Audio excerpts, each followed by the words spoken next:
एक छोटे से गांव में एक गरीब किसान रघु रहा करता था।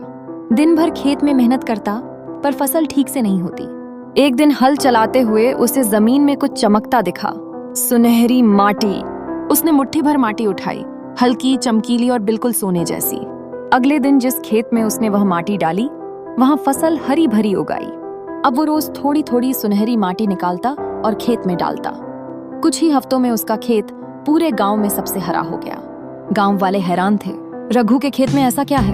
एक रात एक लालची पड़ोसी रघु के खेत में चुपचाप घुसा और माटी खोदने लगा। तभी जमीन कांपने लगी और वहां से निकला एक पुराना तांत्रिक का खोपड़ी वाला मूर्ति वाला पत्थर। अचानक पूरी जमीन सुनहरी होकर जलने लगी। उस पड़ोसी की चीख जंगल में गूंज गई। सुबह जब रघु खेत पहुंचा तो वहां कोई सुनहरी माटी नहीं थी, ना ही मूर्ति। केवल थोड़ी सी खुदाई और जली हुई घास का निशान था। गांव में खबर फैल गई कि रघु के खेत में कोई पुराना खजाना दबा था। कुछ ने कहा वो तांत्रिक की शक्ति थी, कुछ ने कहा रघु ने सब सपना देखा। लेकिन रघु चुप रहा। उसने खेत जोता, बीज बोया और बिना माटी के भी अब फसल अच्छी होने लगी।